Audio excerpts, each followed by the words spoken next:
इस आईपीओ में reasonable listing है, ठीक ठाक से लिस्टिंग है और लॉन्ग टर्म दोनों के लिए पैसा लगाने की राय है। रीजन मैं आपको बता दूं, वैसे इशू की जो प्राइस है वो 679 रहेगी ऊपरी बैंड पर। यहाँ पर आपको लिस्टिंग एंड के लिहाज से भी पैसा लगाना है और लॉन्ग टर्म के लिहाज से भी। क्यों?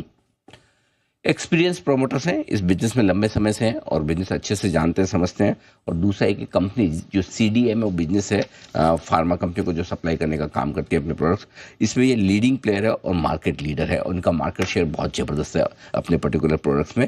वो इनकी प्राइसिंग पावर भी दिखाता है। R&D पर कंपनी का लगातार फोकस है, जिससे इनको प्राइसिंग पावर मिलता है, नए प्रोडक्ट्स इंट्रोड्यूस करने का मौका मिलता है।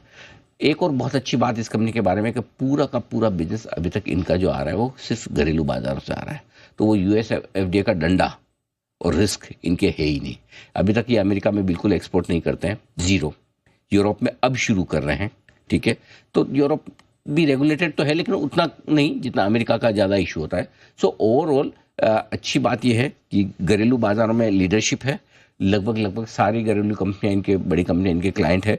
तो और प्रोमोटर्स काफ़ी एक्सपीरियंस है। ये सारे पॉजिटिव। नेगेटिव्स देखना जाएं तो थोड़ा इन्वेंट्री लेवल हाई है, वैसे इंडस्ट्री की डिमांड भी रहती है, इनके रहते ही हैं। दूसरा एक लो मार्जिन बिजनेस है। इस सीडीएमओ बिजनेस में बड़े मार्जिन आप फ्लक्चुएट नहीं रहे। क्या है, अगर ये ड्रग्स अगर आप कोई बनाते हैं R&D करके, वो दवाई बनती है तो उसमें मार्जिन बढ़ जाते हैं। ये कॉन्ट्रैक्ट टाइप वाला बिजनेस ज़्यादा होता है, इसलिए इसमें मार्जिन हमेशा कम ही रहते हैं। अब एक और इंटरेस्टिंग चीज़ है, API बिजनेस में ये एंटर कर रहे हैं जहाँ पर कंपटीशन ज़्यादा है। फिलहाल जब भी इन्होंने शुरू किया, अभी इनिशियल स्टेज पे है, रेवेन्यू बहुत ही कम आता है, तो वो थोड़ा सा लॉस मेकिंग है। उम्मीद करते हैं आगे चलते हुए बड़ा बनेगा, लेकिन ये नए बिजनेस में एंटर कर रहे हैं, वो हल्की सी रिस्क अगर आप लेना चाहें तो वो है।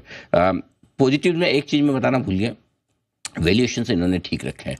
दूसरे लिस्टेड पेयर्स के मुकाबले में इनके वैल्यूएशंस ठीक है। तो लिस्टिंग पर थोड़ा सा कह सकते हैं कि मुनाफे के लिए गुंजाइश छोड़ते हैं और ग्रोथ आगे ठीक दिख रही है। तो मुझे लगता है कि इस आईपीओ में पैसा लगाया जा सकता है।